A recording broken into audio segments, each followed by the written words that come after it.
Good afternoon. We are going to start this today's CME lecture based on diabetic eye diseases.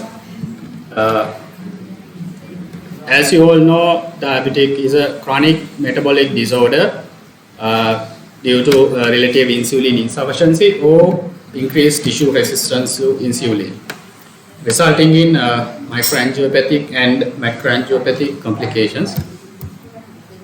According to WHO 2014, it is estimated worldwide that between 347 to 382 million people have diabetes, and 9% of the worldwide population over the age of 18 years have diabetes, estimated in 2014. And there are about 1.5 million deaths worldwide directly related to the diabetics.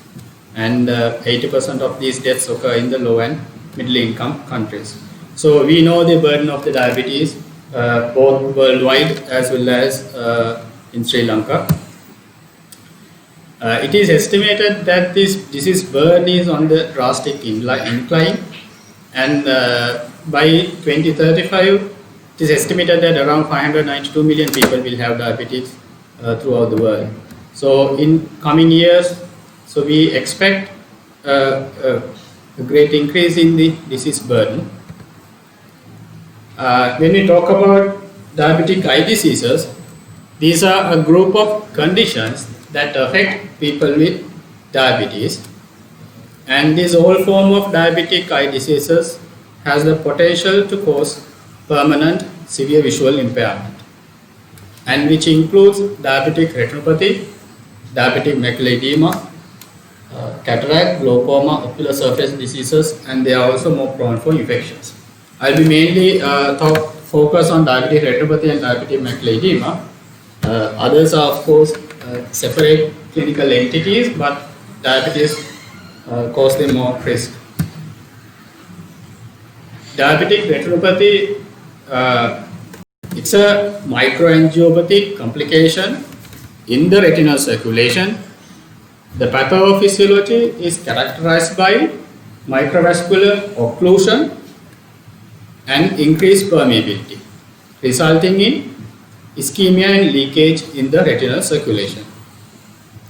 This is the most common cause of visual loss among diabetes, and this is the leading cause for blindness among the working age population. On the overall, the commonest causes for blindness is cataract and glaucoma, but in the working age group, diabetic eye disease is the commonest cause. Of course, this runs a long asymptomatic course. They present in advanced stages. When they present with decreased vision, floaters, metamorphosia, which means seeing distorted images. Like if they see somebody, the image is distorted, and then the symptoms of retinal detachment. The risk factors, as you know, the risk factors for the diabetic retinopathy, this is quite very important to remember. The overall glycemic control and duration of diabetes, age of onset of diabetes itself is an independent risk factor, and the other cardiovascular risk factors like hypertension, hyperlipidemia, smoking, renal impairment, and pregnancy. This, of course, quite a congested slide, but you will have to remember this because this is what is important in our day-to-day practice. Right? International Clinical Diabetic Retinopathy Disease Severity Scale. This is what we are practicing, both for the clinical purposes and for the research and academic purposes. We divide diabetic retinopathy into two main groups: non-proliferative diabetic retinopathy and proliferative diabetic retinopathy. Basically NPDR and PDR. Those are the two main groups.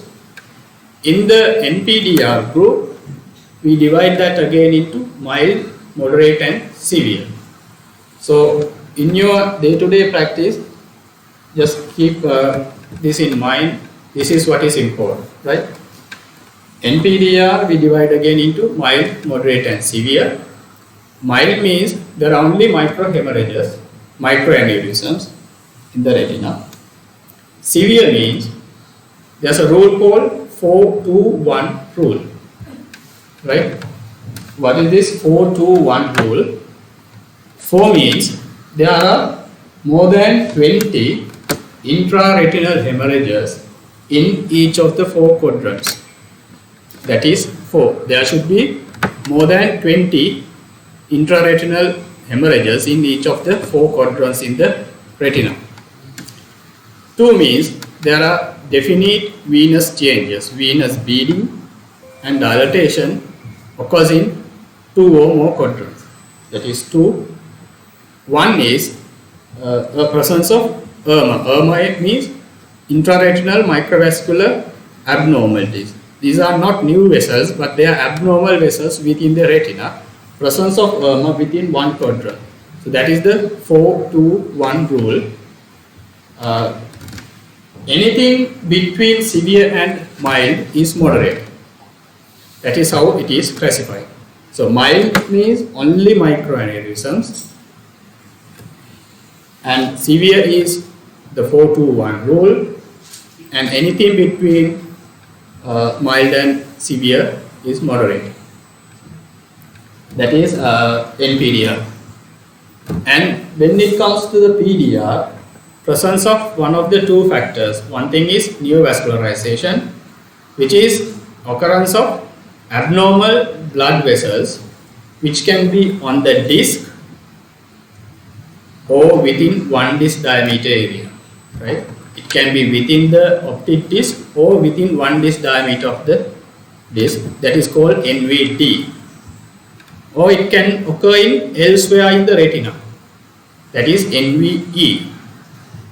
New vessels elsewhere, and there can be new vessels in the anterior chamber angle, so that is NVA, and then there can be new vessels in the on the iris, so that is NVI. So presence of NVD, NVE, NVA or NVI, that is presence of neovascularization, makes the person to have PDR, and presence of vitreous hemorrhages or pre-retinal hemorrhages, that's the other factor. So we will discuss these signs one by one.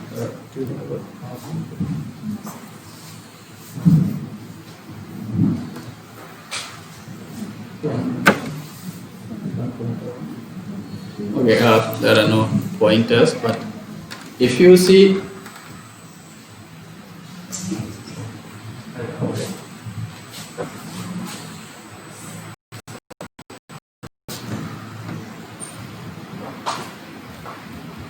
right there, you can see lot of hemorrhages, both microaneurysms.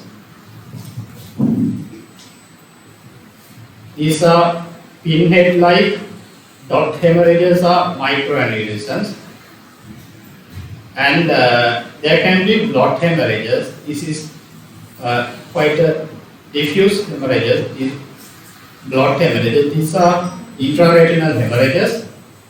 These dots we call them dot hemorrhages, but they are not hemorrhages. They are microaneurysms, and there are a lot of hard exudates. This is what we call the fovea. This region is the between the 2 vascular arcades is the posterior fold and the macula, and this is the fovea, and this is the center of the fovea, which is the avascular zone. And so there are hard exudates, is whitish yellow lesions within the retina, and dot hemorrhages and blot hemorrhages. So as you can see, we divide these into 4 quadrants going across vertically and horizontally across the fovea. We divide the retina into 4 quadrants, and if you see in each quadrant, you can see there are more than 20 microaneurysms, 20 hemorrhages. So you don't have to count, but just by looking at this, you know there are more than 20. So this patient falls into category of severe NPDR.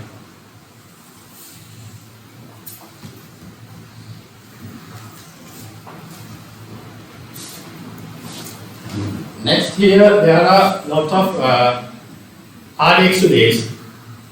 This is the left eye, this is the macula, this is the foveal region. There are a lot of hard exudates and we can't see the exact fovea. This patient has thickening in the fovea, in the macula. Again, patient with thickening. Yeah.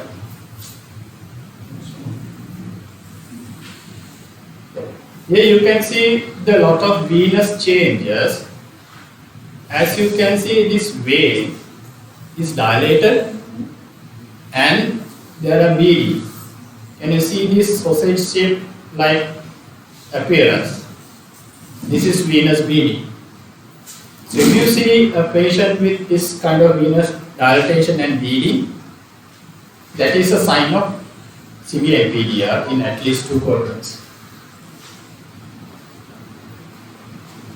And this is presence of intraretinal microvascular abnormality ERMA, which is seen in the angiographic images. You will not be able to see this in your normal examination.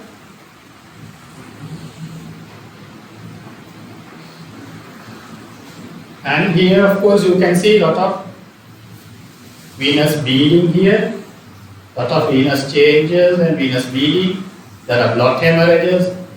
There are exudates. There are hard exudates. There's capillary looping capillaries.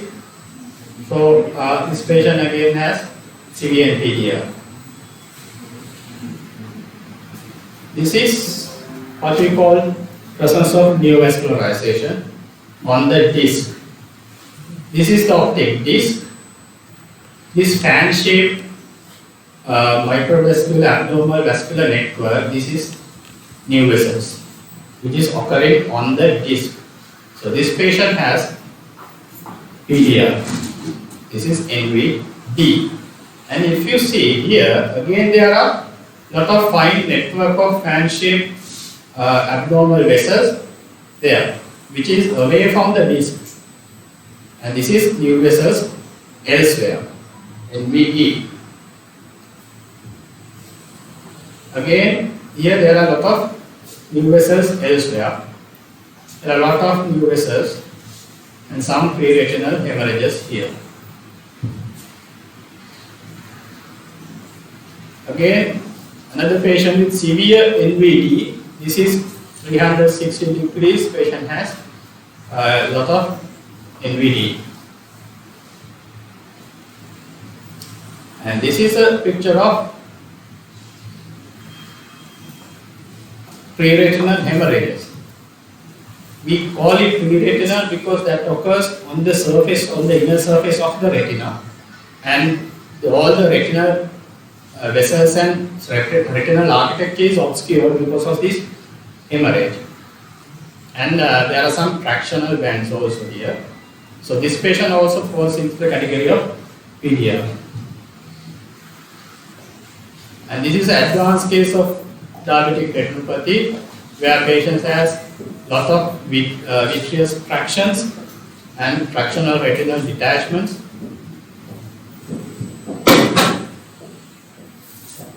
So management, we believe, as ophthalmologists, we believe that every doctor with MBBS should be able to see the fundus dilated with the direct ophthalmoscope. So that is a basic requirement for any doctor with MBBS. So that's why during the undergraduate training, we train them to examine the fundus.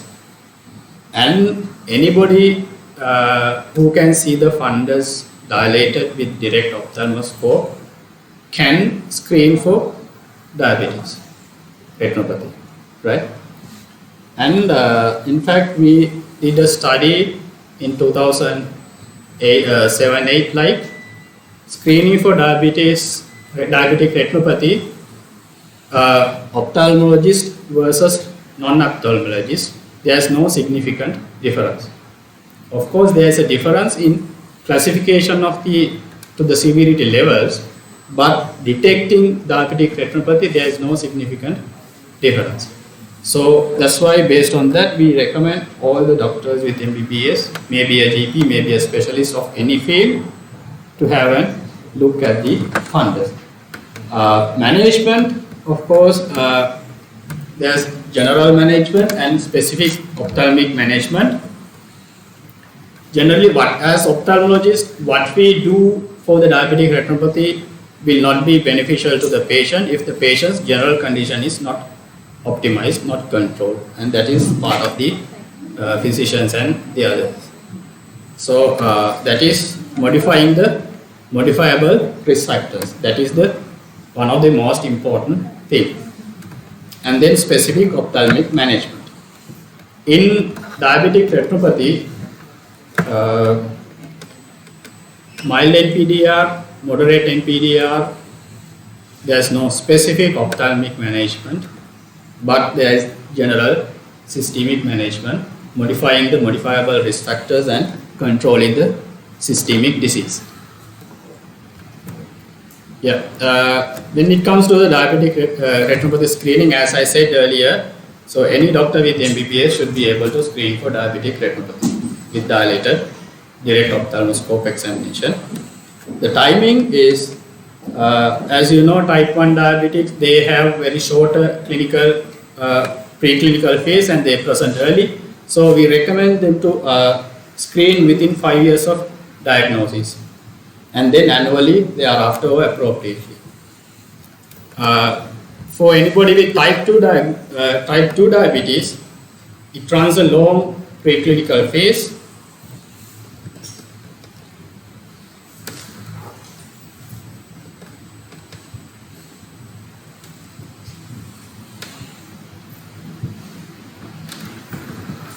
It runs a long preclinical phase. So type 2 diabetes should have their eyes screened on diagnosis and then annually thereafter. We did another study in 2012 in National Eye Hospital to detect the timing of diabetic retinopathy screening. The first ever diabetic retinopathy screening presenting to National Eye Hospital was on average 6 years after the diagnosis of type 2 diabetes, which is not the recommendation, which is not up to the standards. 6 years, often they present with complications. That's the average presentation. But the recommendation is to screen on diagnosis. So we are still far behind with regard to the screen. Diabetic in pregnancy, all the pregnant mothers with diabetes should have their eyes screened on the first antenatal clinic visit, that is in the first trimester. And if there is no DR, again at 28 weeks, because pregnancy accelerates the pathology of diabetic retinopathy. If there is diabetic retinopathy, then appropriately according to the severity and according to the patient's overall glycemic control. And most importantly, they should be followed up at least 6 months after the delivery. Treatment options, as I said earlier, whatever we do will not be beneficial if the patient's general medical condition is not controlled, which is proven by these landmark trials in diabetes, DCCT for the type 1 diabetes and UKPDS for the type 2 diabetics. Overall control of HbA1c from 9.1% to 7.3%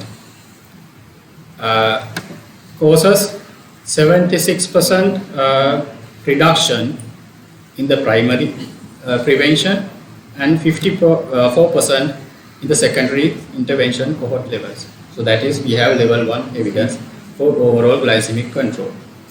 In the UKPDS study for the type 2 diabetics, control of HbA1c from 7.9% to 7% was associated with 25% risk reduction in the complications.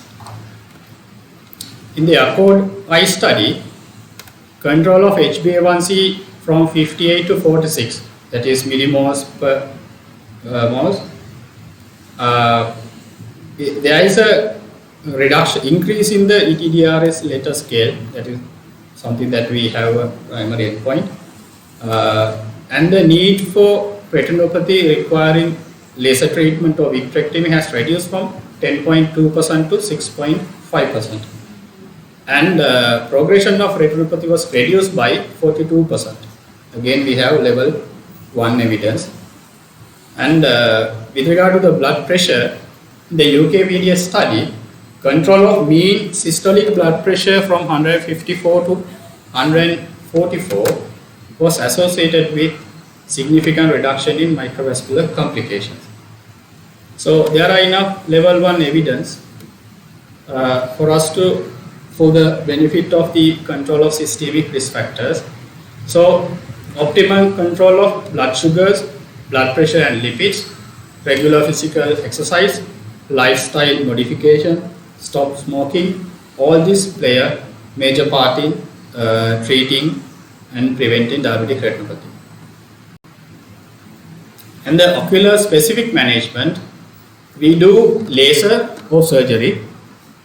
We do pan-retinal photocoagulation, which means we basically ablate the peripheral retina, which is the indication is for the proliferative diabetic retinopathy (PDR), or sometimes we do that for severe NPDR also, if the patient has like very poor glycemic control, very poor overall control, and patient is less likely to follow up regularly.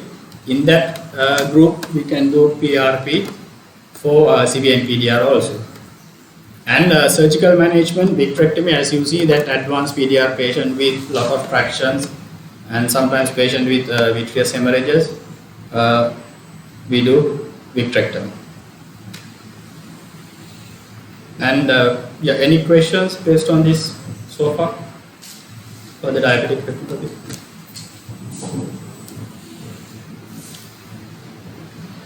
And the next topic is diabetic macular edema, which is again a disease entity as a consequences of diabetic retinopathy and resulting swelling in the macula. Macula is the area which is most sensitive for our vision. So if the macula is swollen, vision will be reduced. After a particular time, there will be irreversible loss of photoreceptors and the ganglion cells. There will be irreversible loss of vision. Here in this picture, you can see there are a lot of hard exudates as seen in this whitish. These are a lot of, yeah, that's fine. There are a lot of hard exudates and loss of foveal architecture and retinal thickening. So there is diabetic macular edema.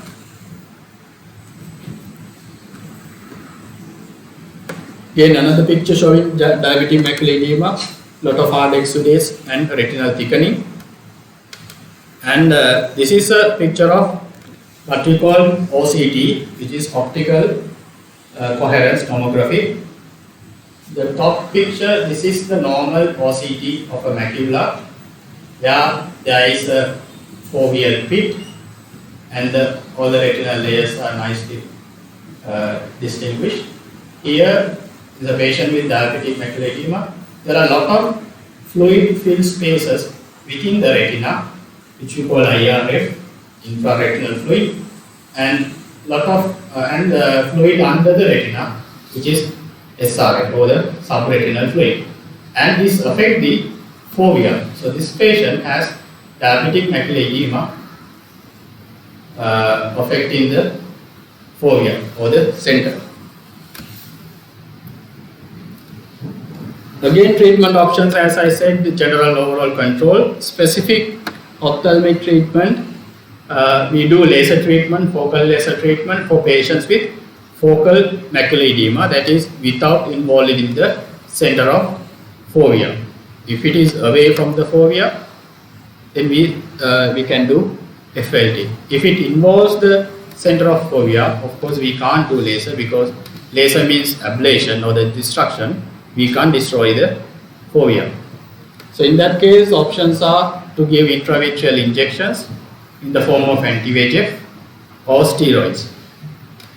And if there are a lot of tractions, the peritoneal membrane, then the option is go for vitrectomy. So that is basically diabetic macular edema.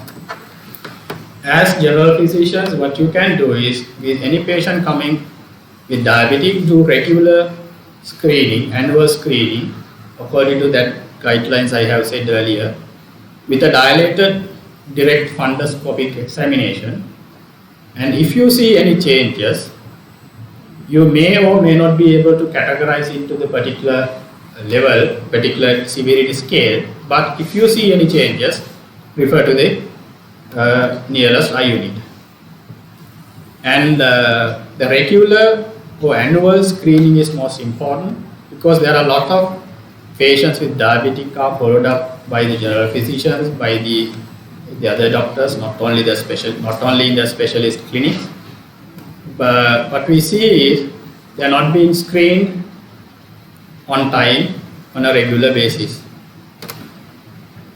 and they present in late advanced stages where we can do a little.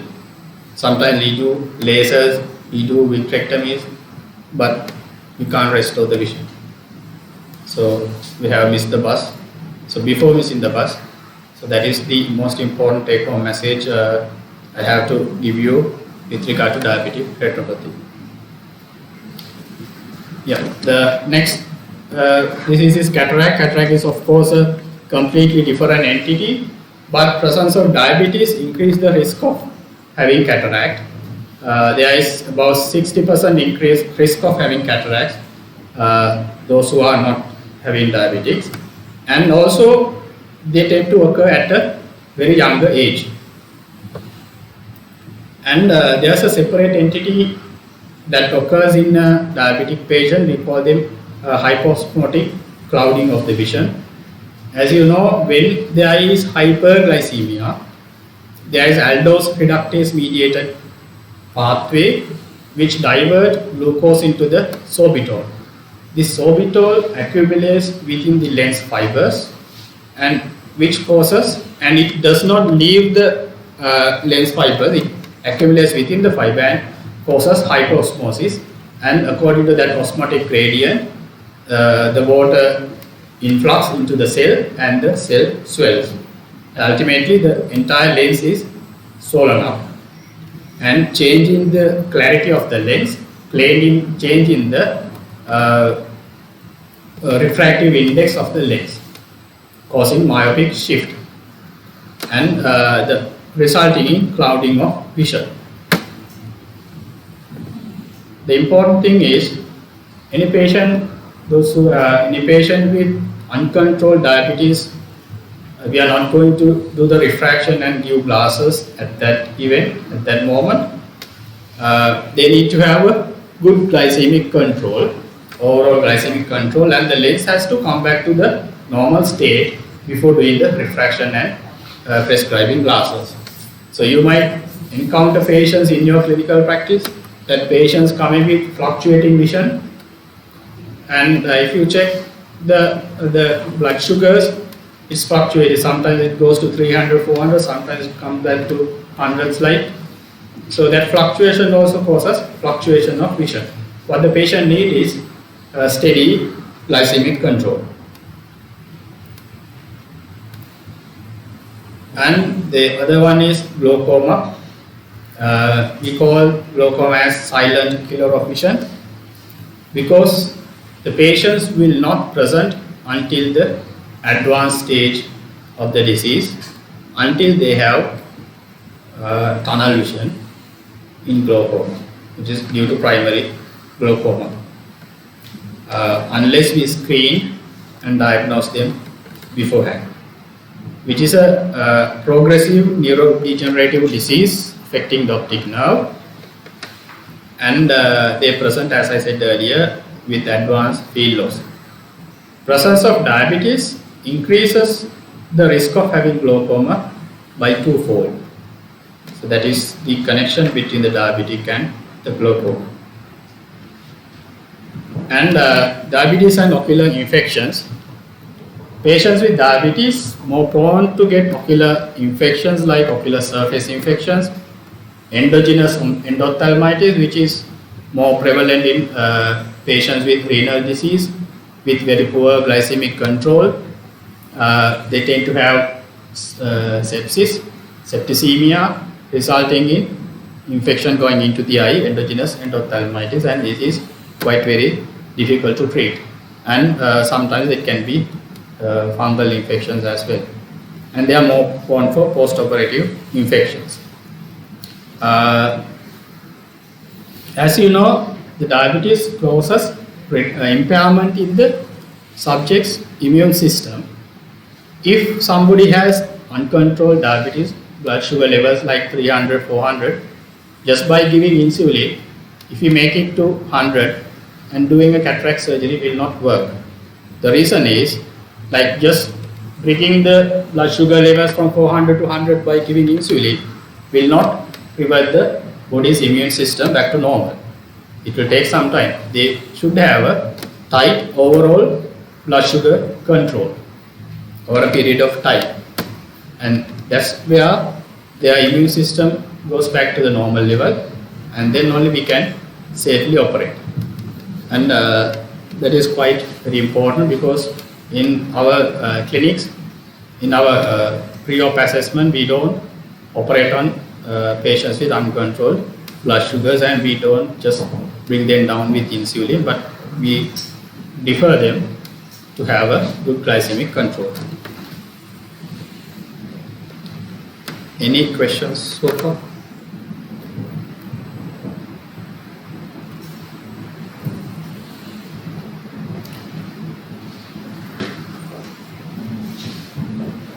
That means two things: either they have understood everything or understood nothing. Basically, I want to tell you the two take-home messages. One thing is, any doctor with MBBS should be able to screen for diabetic retinopathy with dilated direct ophthalmoscopy, and if they find any changes, refer to the eye unit. They can do it in their GP practice, in their OPD practice, wherever. If they have any doubt, if they find any changes, refer to the eye unit.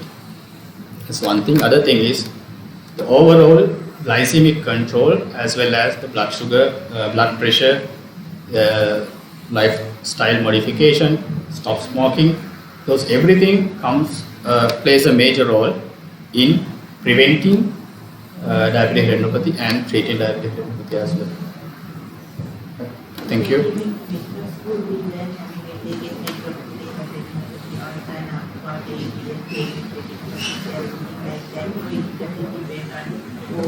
Yeah, there is an association between diabetic nephropathy and diabetic retinopathy.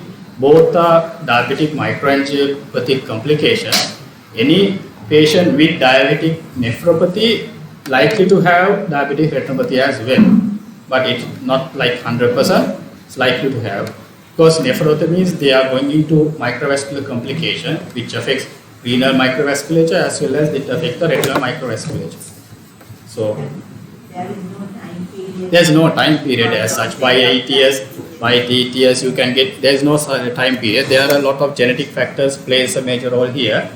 We see some patients, as although we said the duration and the age of onset, we see some patients with diabetes for 15-20 years without any retinopathy.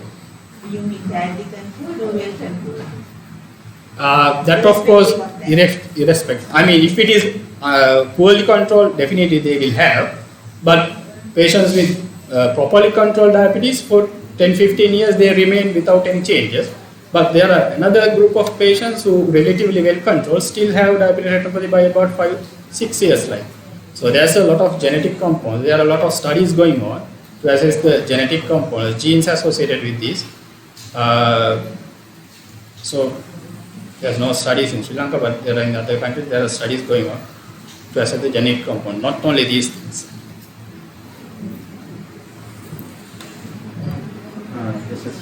question. If someone has already developed diabetic retinopathy, from ophthalmologist point of view, do you prefer any kind of anti-diabetic agent over others? We prefer not to have glitazones if patients have diabetic macular edema. If any patient with diabetic macular edema, it is shown that the glitazones will increase or worsen the diabetic macular edema. But other than that, there is no preference overall blood sugar control. Only thing is, if anybody on glitazones, we recommend not to give glitazones if they have diabetic macular edema. Overall, fluidification is there? Fine. Fine. Can get fluidification? Yeah, that's it.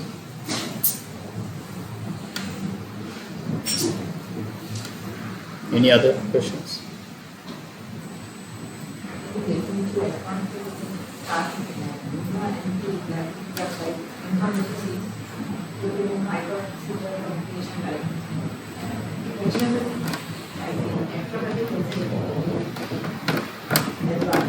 Yeah, I am not aware of any advantage. So, what do you think? They have not found out any advantage so far, I think. Yeah. Only systemic anti-diabetic medication that we are interested is glitazones. Other than that, particular anti-diabetic, there's no evidence to say that it prevents the occurrence or the worsening of the retinopathy. But what it has shown is any kind of control has definite advantage.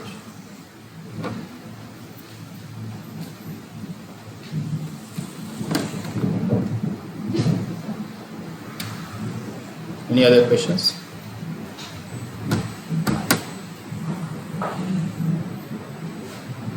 Okay, right. I want to thank special thanks to Novartis who sponsored this CME lecture.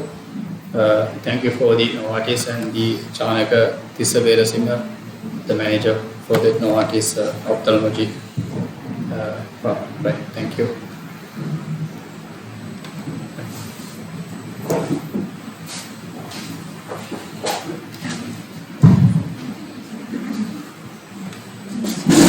Okay, Max. Thank you so much for the fantastic talk.